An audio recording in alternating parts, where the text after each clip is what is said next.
We've all heard it. By 2050, there'll be more plastic in the ocean than fish, irreversible climate tipping points, mass extinction. But what if we could go back to 2050 and rewrite that script? What if oceans were thriving, climate stabilizing, wildlife rebounding? For an hour today, maybe 2050 isn't a deadline. Maybe it's the future we're actively building right now. I'm Jessica Alcide, and this is Back to 2050, spotlighting the people building the future we want to see, one bold move at a time. Most travel companies tells you where to go. My next guest tells you whether you should. Milo Putnam is the founder of Laro, a story-driven media company and curated ethical wildlife tourism worldwide. He's essentially a wildlife tourism detective, doing exhaustive research and vetting before endorsing any experience. He's an ambassador and a mentor at the Conscious Travel Foundation and has been featured in Vox, calling out buzzwords operators use to make tourists feel good while the animals pay the price. His perspective is rooted in personal reckoning. He spent years working in zoos and witnessed firsthand how animal exploitation get dressed up as education. That guilt became the engine for Laro. He believes every travel choice is a vote for the future that we want, and that tourism, done right, can be one of the most powerful forces for conservation on the planet. I'm Jessica Alcide. This is Back to 2050. Milo, welcome. It is so great to be here, Jessica. Thank you so much for having me. It's 2050 today. You spent your whole life fighting ethical wildlife tourism. What does the world look like, and how did we get there? Amazing. Well, if I could dream up what 2050 looks like, it's really not that far away. It's only 20 some years away. And I'm going to dream big. I'm going to say 2050 looks like no more cetaceans in captivity, no more whales and dolphins performing, no more elephant rides, no more performing wildlife in circuses and traveling shows, and a deeper understanding of what treating wildlife with respect looks like when it comes to tourism. I know that's ambitious. I know that's a lot to ask for, but the science shows that these species are too complex to live within these settings. And I hope by the year 2050 that we can get there.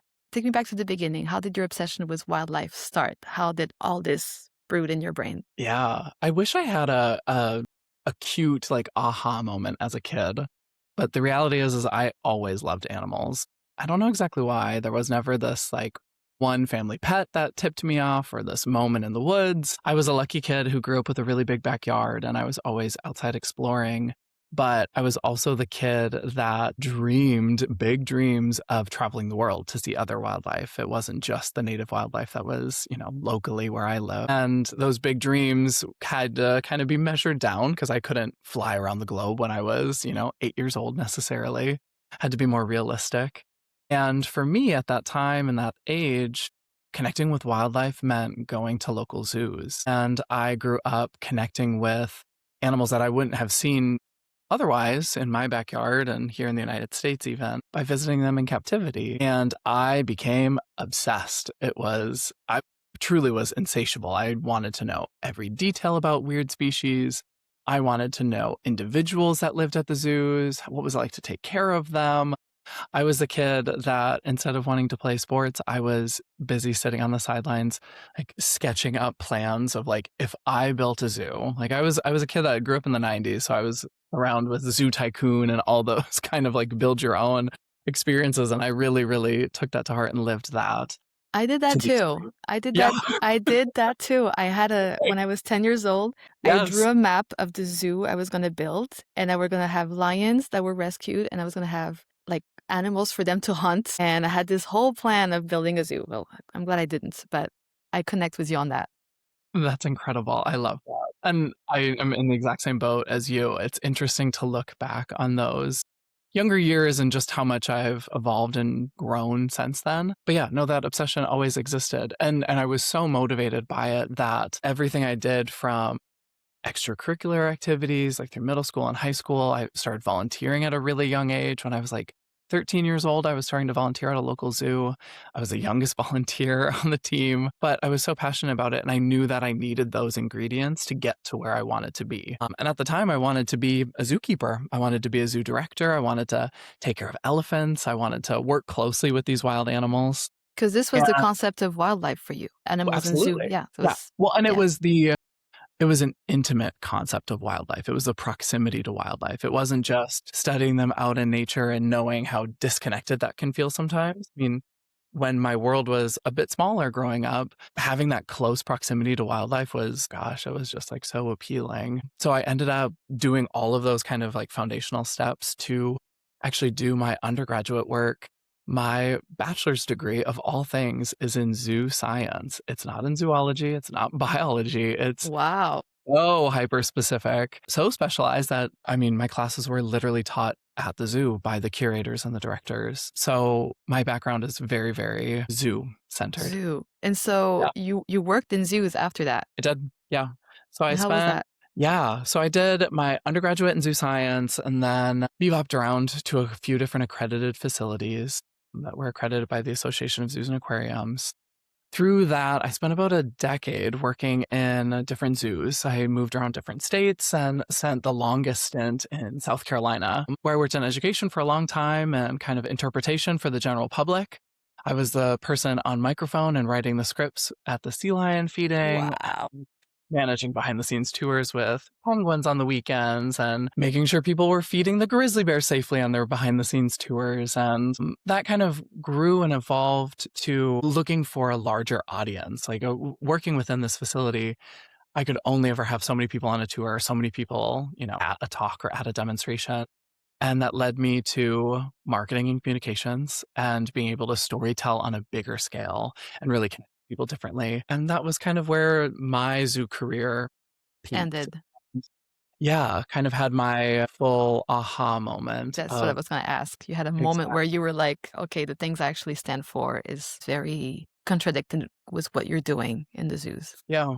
Well, that was a hard reckoning. I mean, I deeply identified within my career. I mean, for me, it was always such a blurred line between on the weekends, I was visiting other zoos and talking to colleagues that were also friends, so it was like very much of my identity. It wasn't just a job. I wasn't just clocking in. It was a hobby and a career. So So that, what was the aha moment like? Where did you yeah, go from this bothers me to I'm yeah, yeah, gonna yeah. do something about it? It's a great question. So for me, it wasn't one specific aha moment. I would say it took years and it took a lot of reminders that kind of piled up. You could say maybe death by a thousand cuts would be a good analogy for it. The reality was in my position, for lack of a better word, I kind of became the spokesperson for the zoo I worked at. And having to do that, I was a part of press releases and interviews and getting on the local news, but then also like getting on live videos myself and sharing messaging. And that became more and more challenging the more I learned about the industry. It wasn't as simple as it once was when I was a little kid or even when I was in college. There were so many layers behind the finances, the ethics, the choices that the institution was making. But then also I had I guess an aha moment of sorts that within the scope of my career, the things that I wanted to see change within the zoo and aquarium industry weren't changing fast enough. They just weren't moving. And I would have to say, if I had to find one specific event or events, the zoo that I worked for at the time had a herd of 4 elephants when I first joined. And I worked for a total of, well, it was about 7 years for this institution. And when I left, they had one remaining elephant that moved to another facility. So during my years of working at that zoo, I saw 3 different elephants die at the facility. And every single death was a reminder of the care that wasn't being provided or the natural habitat that wasn't being replicated or the social environment that wasn't really there for those individuals. What would they die from? There was a few different causes. All 3 of the females, female African elephants that passed away, were of various ages and various health conditions. But the reality is that zoos during the time when they were younger just weren't equipped to care for elephants. The science wasn't there. They didn't have them in social structures. They were high stress. The diet was different. Foot care was different. Everything just was kind of subpar for what elephants would naturally get out in the wild. And in my role as kind of spokesperson, I had to play the role of talking to the public about that and writing content around that and answering questions. And that just became too challenging. And it just didn't align with my ethics of what I would have done if I ran the zoo. If those were elephants that I was responsible for. I mean, the reality is I now haven't worked in zoos for a good handful of years and I don't go. I don't, go as recreation to go see wildlife in captivity. And I think the things that I can't unsee were the things that were just so normal to a zoo visit that any zoo visitor would see. There's not like a curtain to pull behind necessarily. These things aren't really hidden from the general public. A lot of it is stereotypic behaviors. It's wildlife pacing back and forth. It's repetitive swimming patterns. I remember a lion at a facility I worked at that we could tell her apart from the rest of the pride because of her nose. Her nose had no fur on it because she rubbed it away on the fencing as she was walking back and forth. So it's things like that that really stick with me after years of working within the industry. The things that are just kind of right in plain sight. Are you against zoos now? Like, Yeah, I would say my answer to that is a bit complicated. I have to be pragmatic and knowing that those animals can't be released back into the wild. There's no wild to release them back into, and a vast but a majority of lot of them. them are stolen from the wild too. Exactly. Yeah. Absolutely. Yeah. I mean, and it's too complicated to kind of summarize in one response. The reality is I don't think that zoos are doing as good of work as they could be doing. I think that the limits aren't pushed hard enough as far as conservation impact. A lot of breeding programs are to satisfy zoo populations and not necessarily wild populations. So captive breeding isn't always conservation breeding. So yeah, me personally, I have a pretty hard opinion about zoos, especially after all those years working in them. So you, after the zoos, you went on, you kept on traveling and you decided to travel in a more, let's say, eco-conscious type of way. You traveled to a lot of places marketed as ethical. Have you seen a lot of things that were also not aligned with ecotourism? Well, I mean, like I had said before, I had such an obsession with wildlife and zoos and kind of that like close proximity. So I, over the years, had the privilege to visit hundreds of different wildlife facilities, anywhere from tiny little city zoos to mega safari parks. And some were some of the world's best, and some of them were absolutely devastating. I've been to roadside zoos and places that have since been shut down, thankfully, because they were actually operating, that really opened my eyes to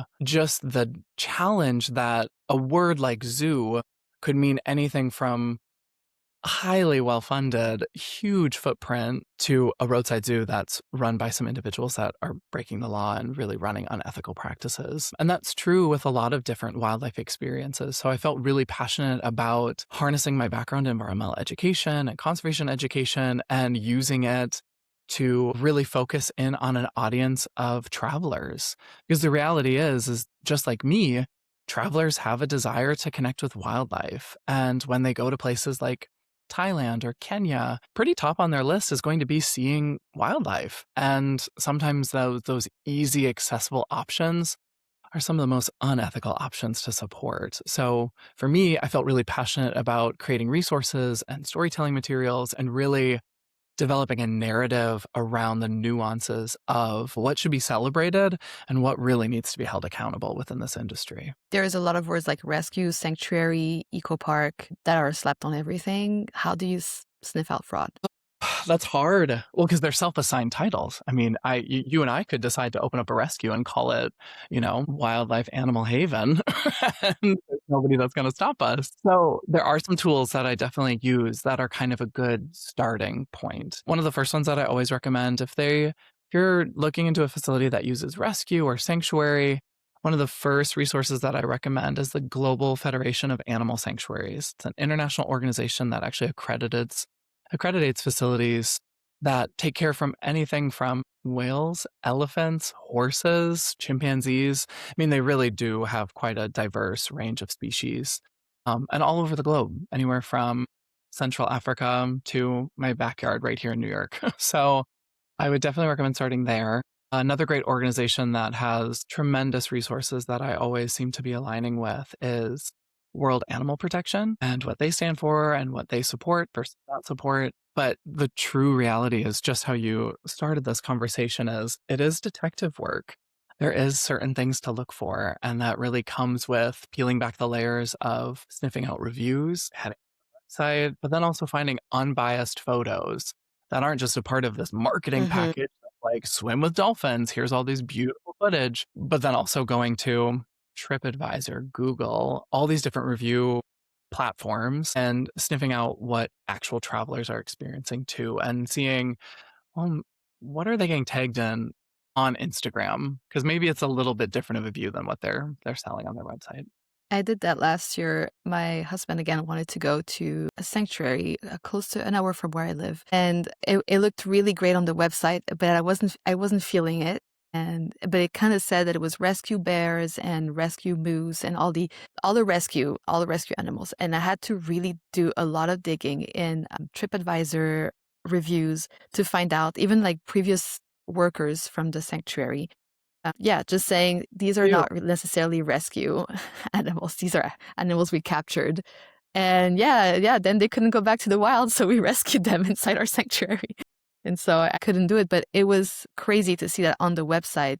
If you just stick to the website, you really think you're going to a sanctuary and you're supporting an operation that saves animals. Yeah, that's such a great example. I'm very Yeah. impressed. Good job. Thank you for doing that.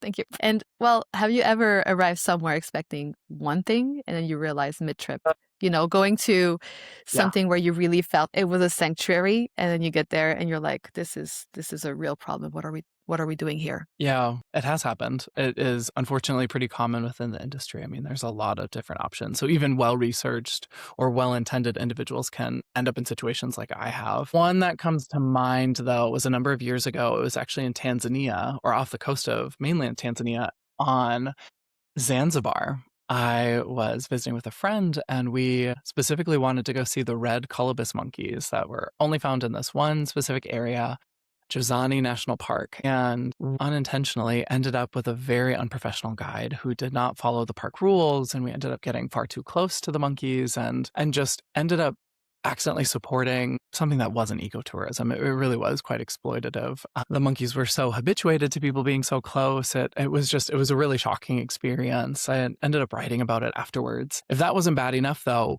because we already kind of clued them into being animal lovers, instead of taking us back to our accommodation afterwards, they asked, well, do you want to go see sea turtles? Like, well, of course, like, who wouldn't want to go see sea turtles? Thinking we were heading to the ocean, we headed further inland on the island and got out of the vehicle and walked down this dirt road. And it ended up being this like salty pit of water that had dozens of sea turtles kept in it. The water was so murky you could hardly see them unless they were inches from the surface. And the scheme was to bring tourists there and have them buy lettuce and hand feed the sea turtles. And it was just so rattling of how easily that happened that it was, well, do you like sea turtles? Yes. And there's the opera. And it was a really humbling experience. It happened many years ago. I don't even know if the facility still exists on the island, but it was such a humbling reminder of just how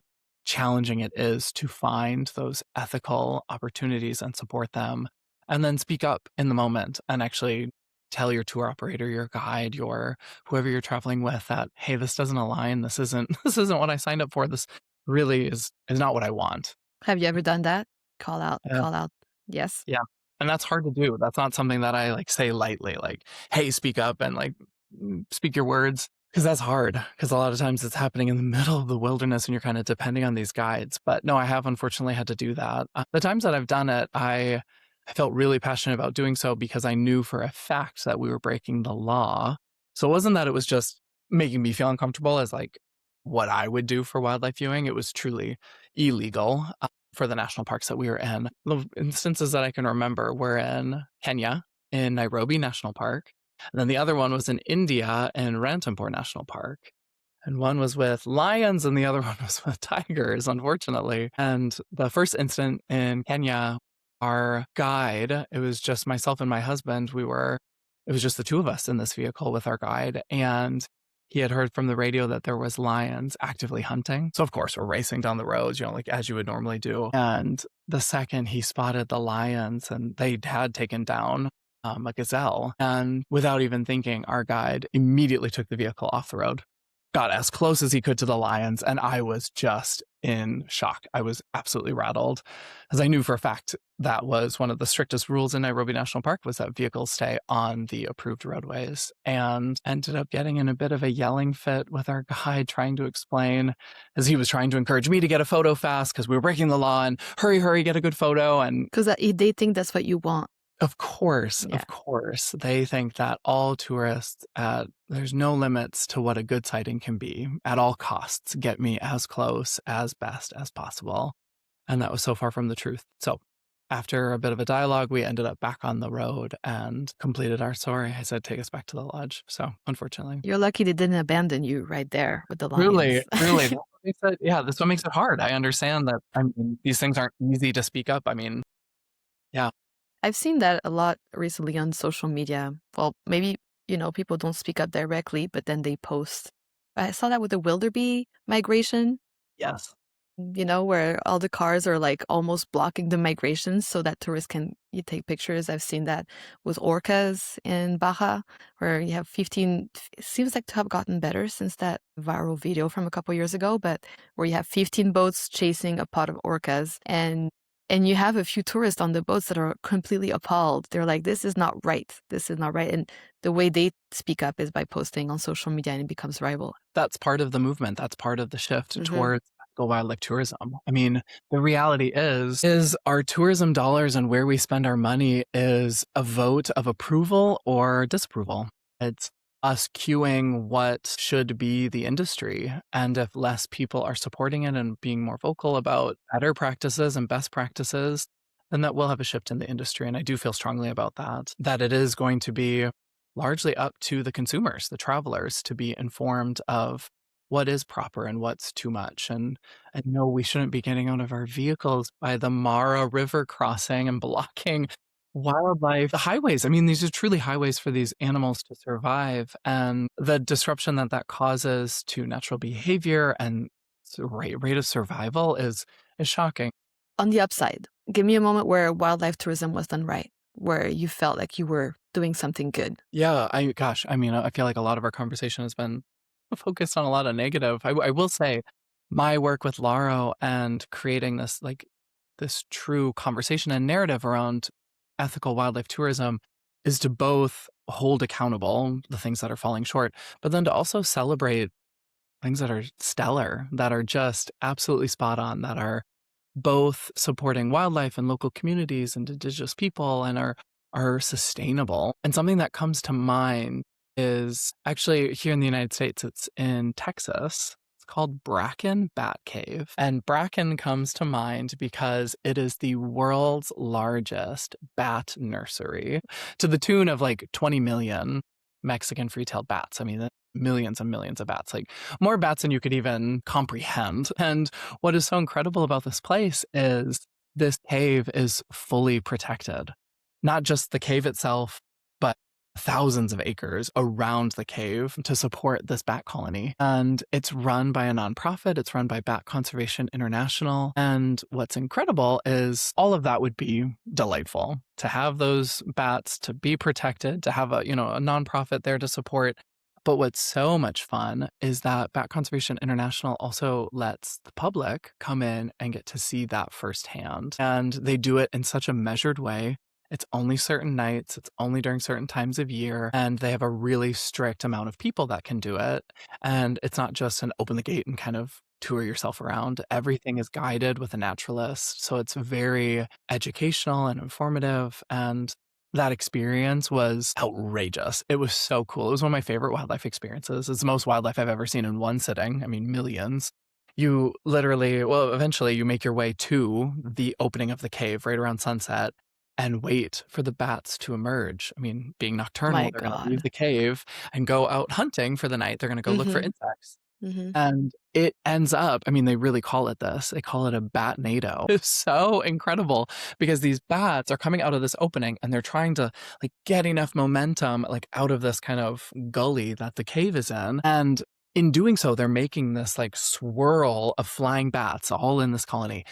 And we're sitting back from a distance. I mean, we're not up on top of these bats by any Hmm. means, all very ethical, Hmm. but everyone could feel the wind off of their wings. There were so My many God. bats flying that there was a breeze in the air from these tiny, I mean, they're little bats. And that was just incredible. That just like checked so many boxes for what ethical wildlife tourism can be, because the dollars spent to go see those bats go right back into supporting Bat Conservation International. So it was just definitely one that I absolutely love celebrating.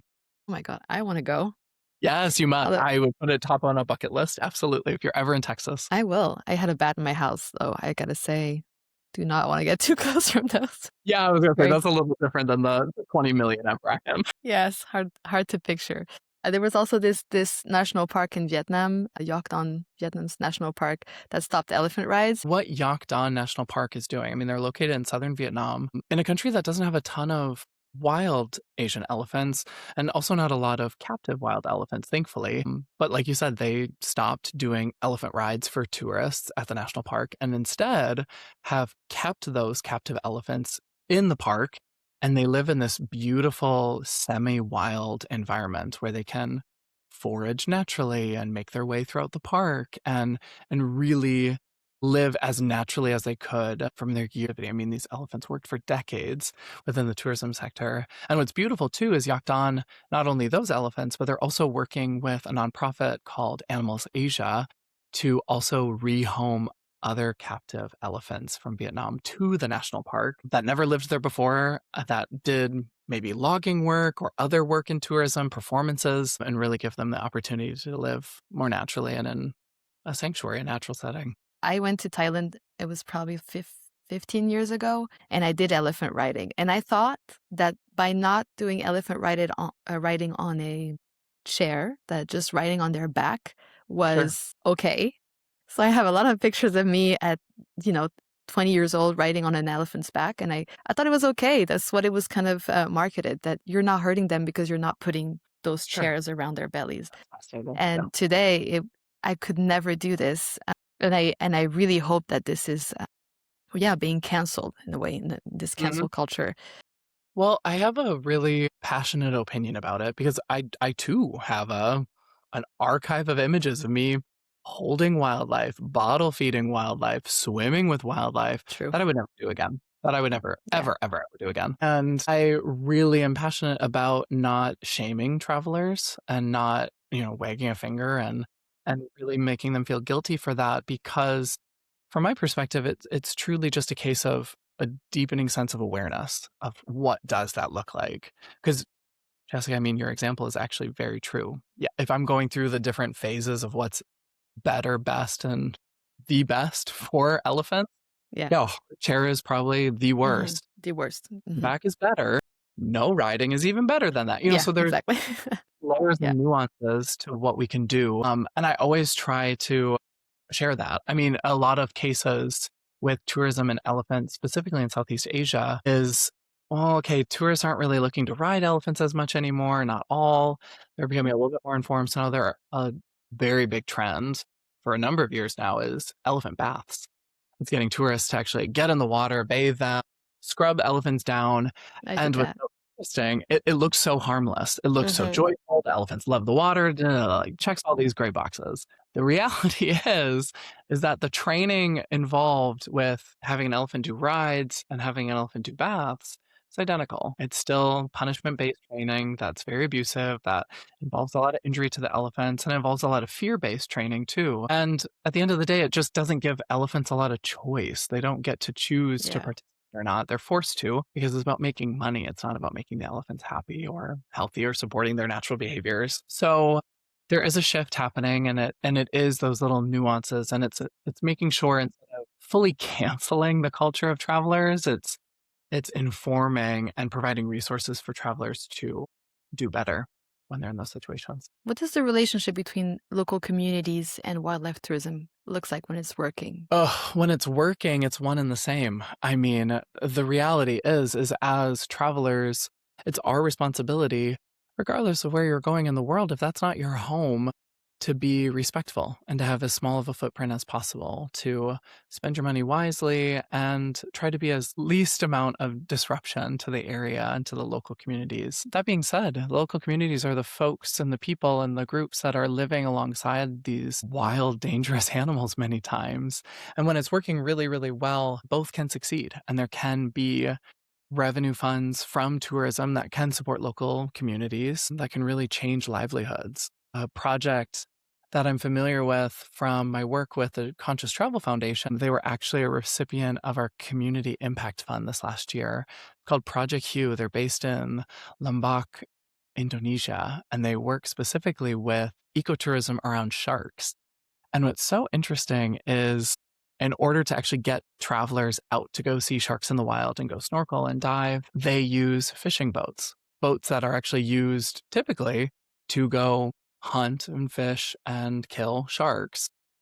And by providing income to those fishermen instead for tourism, oh gosh, what was it? Back in 2025, I think it was just over 2,000 sharks that the work of Project Q were able to prevent from being slaughtered because they were providing income to fishermen to, hey, take a day off from fishing and instead take out this boat of Hmm. tourists. Let's go snorkeling instead and go see them. So that it can satisfy both. It satisfies healthy shark populations and it satisfies local business people that are looking to like make a living. That's really amazing. I've seen that with one community in Mexico, and I'm sure there are many, but I always come back to this example of Cabo Pulmo that had, have you heard of it? No, Of tell that me more. place? Cabo Pulmo is a small fishing town on the coast of Baja, South Baja, and they had access to the beautiful Sea of Cortez that was filled with Mm, everything you can imagine. Lots of fish, the sharks, rays, whales.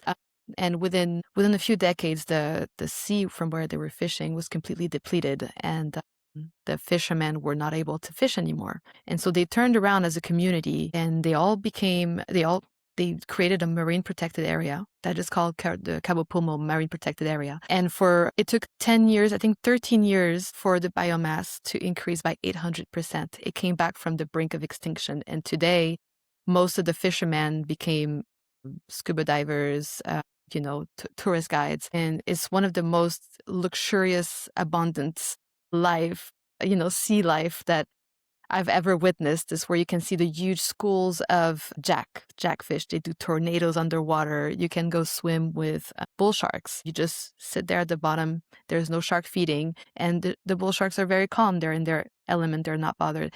Just a perfect example of how a community just rose and just created this life one on one with their natural resources without yeah, exploitation. that's So such a it's beautiful example. Well, and yeah, to what you said earlier, it's not just a few twinkling stars. There's so many. There's so many examples like that around the world it's with true. fill in the blank country, fill in the blank wildlife, fill in the blank community. And it's so incredible to see the momentum that is becoming much more common now within the travel industry. So that's amazing to hear that. Yeah.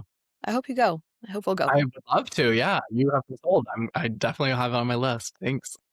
Well, changing topics, you are openly gay, and you've talked about how queer people often feel excluded from outdoor and nature spaces. I've seen that recently in Yeah. your content.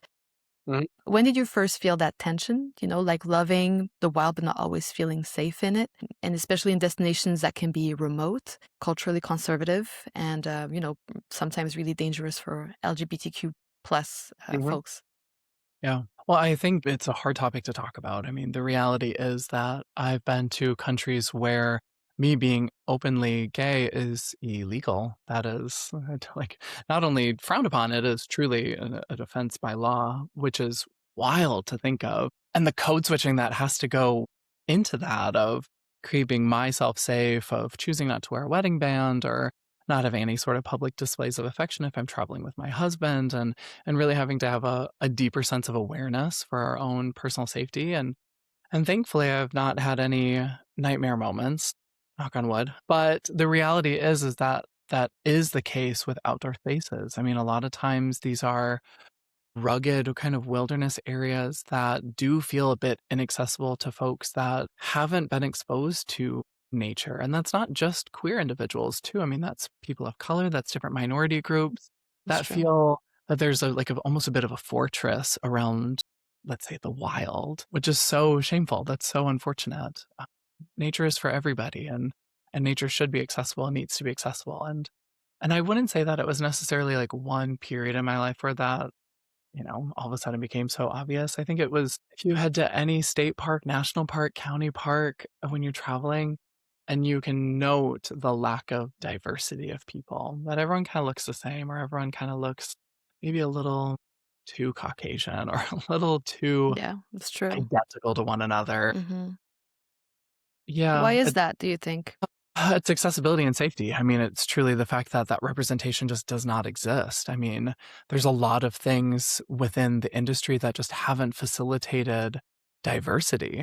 I mean, I can think of a lot of really incredible wildlife spokespeople, but they are all very privileged white individuals from European nations and from the United States. And that representation just isn't existing from a young age for queer individuals, for example, or for people of color that see themselves as a wolf researcher in national parks, or that see themselves as a traveler that would go to Thailand to go see elephants in the wild. So that representation really, really matters, and making sure that that's done safely and successfully.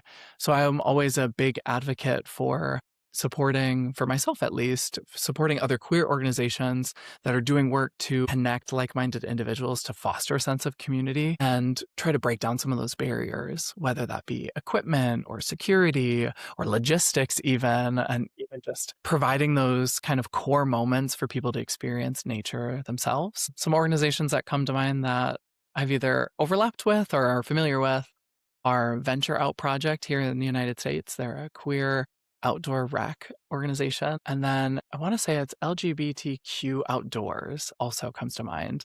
They're very recreation focused. They have wildlife activities that they do also. But it's moments like that that foster a sense of community, and just staying connected and trying to break down those barriers and create better accessibility within nature. So for a queer traveler who's looking to Yeah. connect with wildlife, or Mhm. you would recommend connecting through those mediums first, or would you have any Yeah. advice? So for those two organizations I just listed, those are very hyper localized, especially within Okay. the United States. What I would recommend, I mean, this is going to sound shameless, but I would recommend connecting with people like myself, people that have traveled, other queer travelers that are visiting the world that do have that lived experience and can say, oh, well, keep your eye out for this, or like, this was my experience, or when my husband and I were here, and really kind of stitching that fabric of what it's like to actually be in those countries or to be in those national parks, Have fostering a you sense of, connected with a lot of queer people in your travels? Like, do you have like a network where yeah, you can reference yeah, people? yeah. Yeah, Yeah. I have my own community. great. I always looking for more though, as far as when it comes to like actually encountering other folks like me out in the wild, that's far and few in between. It's so unfortunate. I mean, my recent trip out to Yellowstone National Park here in the United States, so out in Wyoming, Not jealous at all. oh my gosh, it was such an incredible, I was, like, blown away by the wildlife sightings that we had, but it was also such a really, like, rattling reminder of how different or ostracized being queer in the American West or in rural America still feels. I mean, I live within a bubble of New York City right now where it's really not the case. Like, I'm not unique or special or different in any sort of way, because of my sexuality. But out in Yellowstone National Park, my goodness, yeah, we went a solid week without seeing very many queer people. And that's not to say that LGBTQI plus folks don't live within those spaces. I would love to see a deeper sense of community and more connectivity there. And a How do you more think that can happen? How do you think that change can happen? conversations like this and folks connecting. I mean, somebody I have to always give her her roses is incredible drag queen, environmental drag queen, climate activist, Patty Gonia. If you don't know of her, you need to Oh, know of I've heard. Yeah, she was in the her. Okay, headlines good. Okay. recently. Yeah. You are familiar. Okay. Yeah. So I give her roses because she fosters such a beautiful sense of community wherever she is. But then also, I she actually runs a job board for environmental, outdoor, seasonal jobs, full-time jobs, and I actually ended up in my full-time conservation role because of her job board. So Wow. it's connecting with people like that that can really, like I said, kind of stitch together that fabric of connectivity between individuals. We haven't talked too much about what you're doing now, but you were earlier when you were talking that you kind of Yeah, got into storytelling, and now you're a manager, a communication manager at Rewild. That's pretty impressive. Do you get to now tell stories, that feels good to you and feels aligned with your values? that's very sweet of you to ask that. I absolutely, yeah, no, it is so nice to work within an organization that feels so complete in the sense Hmm. of matching my ethics and what I think our world deserves and what we need to do to support biodiversity. But it's also so incredible to continued to have that blurred line between my passions and my work and what I do for Laro versus what I get to do for Rewild on the team. It's just incredible. I live it. I can't stop thinking about wildlife all the It's time. amazing. It's changed and grown since I was an 8-year-old kiddo, but yeah, It's really incredible to hear all this progression, from you yeah, being a kid to all the transformation you went through to finally feel like a sense of I don't know, purpose and on track with your values. It's really inspiring. I appreciate that. Thanks. Let's end this conversation with some tips for travelers. If someone's planning a trip and wants to see wildlife ethically, where do they even start? I know we tackled this a little bit, but quick touch and go. Yeah, I'll give you a fast answer. Start with Laro. Reach out to me. If you want tips and tricks, I will either give you my lived experiences and what I would recommend, or I will find the right people in the right places to give you those answers. So start with Laro. Awesome. Start with Laro. And you describe yourself as a detective before you endorse anything. What does an exhaustive research look like? Oh my gosh, yeah, my detective hat, my Sherlock Holmes. So it definitely starts with like what we said. I mean, what you had done with that local kind of rescue, not rescue. It's looking at photos, it's looking at reviews. I've found the most helpful when I'm looking at trendy facilities or locations to go to Instagram and search their location. And if they're tagged in posts, I want to see like the real authentic, like where are travelers posting? Because the travelers are the ones that want to show off their best photo. And for some travelers, that means feeding animals or riding animals or touching or holding. And that's what I want to see. That's sometimes what gets hidden from websites of these organizations, Interesting. companies. So that's a hot tip that I always give folks. Yeah. Okay. And what are 3 biggest things that should make a traveler walk away? Ooh, it's always so complicated. Everything with wildlife is so complicated. It's hard to summarize. I would say baby animals are always a red flag. Why are there babies here? Are they bred to sell tickets? Are they have a photo op? Is this for a selfie? Baby animals always give me a big red flag. Thinking Because Tiger King. Is it Tiger King? I am definitely thinking Tiger King. Absolutely. Thankfully for the Big Cat Safety Act, that is no longer a thing in the United States, but it still does happen globally. So baby animals, definitely a big red flag. Feeding is a red flag. If we're hand feeding wildlife, that's giving me some pause. If we're tossing fish to sea lions, if we're feeding bananas to elephants, I want to know some more information. That's changing natural behaviors. If we're feeding wildlife in the wild, huge red flag. No bueno. Very alarming. And then close contact. Are we touching wildlife? Are we like actually getting so close that we're able to touch, hold, have that so close contact with? I have a lot of questions then. That's going to be a big red flag for me. Yeah. Okay, noted. 1, 2, 3. Thinking about my neighbor who feeds the deers. Is there a difference between what's legal and what's ethical in wildlife tourism? Yes, no, and maybe sometimes. Ethical is a personal kind of ethos. It's a boundary. It's a best practices. And unfortunately, what's legal and illegal sometimes exceeds what's ethical, and it really, really deeply protects wildlife and nature. But then sometimes what's legal is falling short and just really not doing a good job protecting wildlife. So I'll give you a yes and answer to that. In Mexico, it's illegal to swim with humpback whales, but it's not necessarily illegal to swim with other types of whales. So it's there's a lot of murky waters around that, Great example of that. and it's up to like individual folks to be like, no, it should be illegal to swim with any type of whales. What's one thing travelers do with good intentions that actually can cause harm? But your neighbor is a great example. Feeding wildlife, that is such a good example. And I see it all the time, and it's such a hard thing to correct people for because they think they're being so helpful. Because of course animals want to eat free food. I would love free food myself. The reality is food is a huge motivator to change natural behaviors.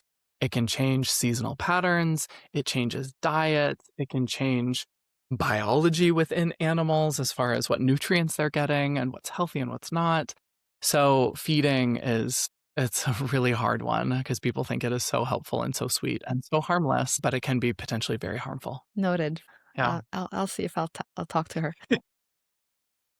And one last question for you. I was wondering, what's going to be like for you in the next few years? Where do you want to take this in the next few years? And what does a bigger vision look like for Laro and for yourself? Yeah, no, I'm so excited. So for Laro, it's all about growth and scale and partnerships. Laro is a storytelling platform that is only successful with partnerships and collaborations. So those experiences that I was able to have out in Yellowstone National Park were only possible by working with travel companies, researchers, naturalists out in the field, the people that really intimately know that landscape the best.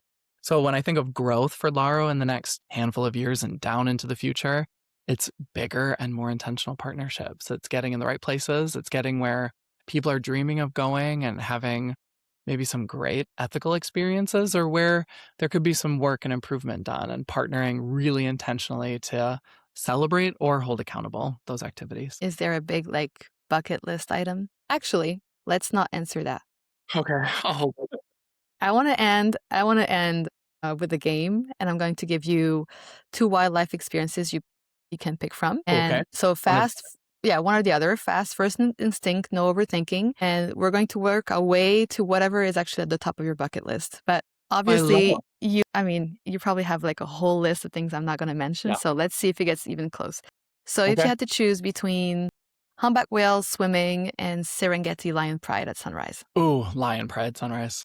Okay, so between lion pride at sunrise and Borneo orangutan trekking. Ooh, that one's hard. Orangutan tracking is so fraught right now. There's so many ways to do that unethically.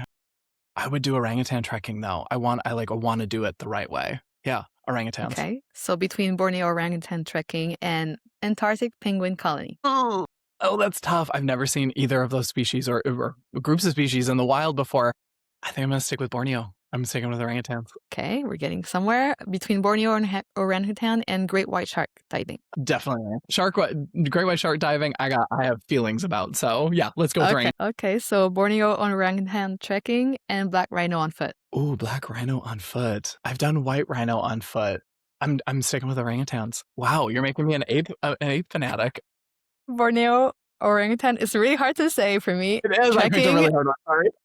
Versus wild spinner dolphin rod. Oh, wild spinner dolphin rod. I'm so one. lucky. I get to spend so much time whale watching and looking for marine wildlife. I'm gonna stick with my Borneo orangutans. Okay, let's do it one more time. Borneo orangutan trekking versus monarch butterfly migration. Oh, I've talked to so many people that say that seeing the monarch butterflies in Mexico is just a absolutely life-changing experience. Oh, Jessica, you're the worst. I'm okay here. I'm gonna switch because I know that there are a lot of challenges with seeing orangutans out in the wild and doing it ethically. So I'm gonna pivot. I'm gonna support local communities and go see those monarch butterflies in Mexico. Wow, monarch butterfly versus harpy eagle in the Amazon. Monarchs. I'm That's staying a with win. monarchs. We're going to That's a win. Mexico. I'm going to Mexico.